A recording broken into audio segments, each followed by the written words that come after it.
What happens when we die? Is the afterlife real? Will we be resurrected physically or spiritually?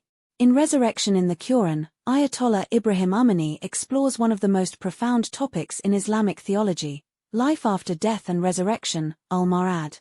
The Qur'an repeatedly emphasizes the certainty of resurrection, yet many people struggle to understand how it happens, why it is necessary, and what it means for us today. This book answers key questions like, what is the nature of resurrection, physical, spiritual, or both? What happens on the Day of Judgment? How do our actions in this world shape our eternal life? Let's explore Amini's key insights on resurrection according to the Qur'an. Number 1. The Qur'anic proof for resurrection. Why is resurrection necessary? The Qur'an states that resurrection is an undeniable reality. Just as we were created once, we will be brought back to life. Surah Al-Hajj 22:5-7. The justice of God requires that every person be rewarded or punished fairly, which can only happen in the next life. Examples of resurrection in nature. The Qur'an uses natural cycles as proof of resurrection. 1. Dead land coming back to life with rain. Surah Yasin 36:33-35. 2. The cycle of sleep and wakefulness as a daily mini-resurrection. 3. Creation of life from nothing. If God created us once, He can do it again. Key takeaway. The Qur'an makes logical and observable arguments for resurrection, showing that life after death is as real as life itself. Number 2. The nature of resurrection. Physical, spiritual, or both. 2 views on resurrection. Physical resurrection. The body will be recreated exactly as it was in this world.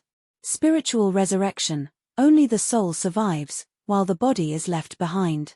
What does the Qur'an say? The Qur'an describes both physical and spiritual elements of resurrection. Verses speak of bodies being revived, Surah Al-Qiyamah 75:3-4, but also mention the transformation of souls, Surah Al-Zumar 39:42. Amini explains that resurrection will include both elements. Our souls will be reunited with a refined, non-material body suitable for the next world. Key takeaway. Resurrection is not just a spiritual event, it involves a new, perfected form of existence beyond our current understanding. Number 3. The Day of Judgment. How will we be held accountable? The Qur'an describes the Day of Judgment as a time of absolute justice. Every action, big or small, will be accounted for. Surah Al-Zalzala 99:7-8.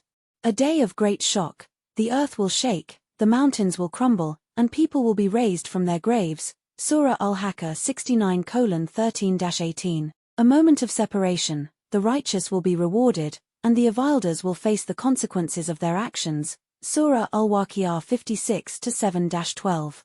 How will people be judged?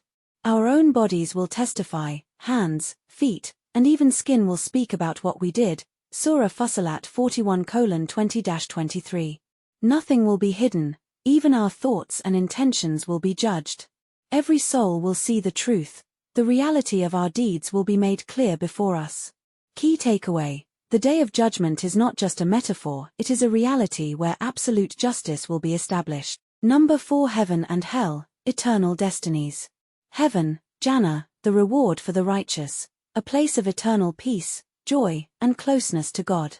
People will have everything they desire. Surah Al-Insan 76:11-22. The greatest reward is seeing and being near to God, Lika Allah. Hell, Jahannam, the consequence of evil actions, a realm of punishment for those who rejected truth and oppressed others. The fire of hell is not just physical, it is a spiritual suffering resulting from a person's own choices. Surah Al-Mulk 67:6-11. The worst punishment is separation from God's mercy. Is hell eternal? The Qur'an suggests that some may be purified and eventually enter heaven. Surah Hud 11:107. Others, who completely rejected God and truth, may remain in everlasting torment. Key takeaway. Heaven and hell are not just rewards and punishments, they are the natural results of our choices and spiritual development. Number 5. How should we prepare for the afterlife? Resurrection is certain, what we do now matters. The Qur'an reminds us that this life is temporary, but the next life is eternal. Surah Al-Ankabut 29:64.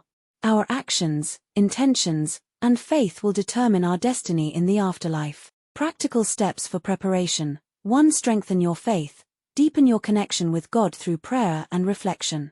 2. Purify your actions. Focus on doing good, being just, and avoiding harm. 3. Practice self-accountability. Regularly reflect on your deeds and seek forgiveness. Key takeaway: living with awareness of the afterlife transforms how we behave in this world. Final thoughts. Why this book matters.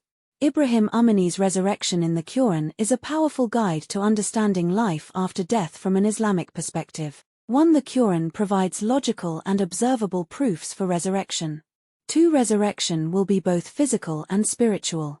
3. The Day of Judgment will establish absolute justice. 4. Heaven and hell are the natural outcomes of our deeds. 5. We should live with awareness of the afterlife to shape our eternal destiny. What do you think is the most important lesson we should take from the reality of resurrection? Let us know in the comments. Like, share, and subscribe for more insightful Islamic book summaries. Turn on notifications so you never miss a new video.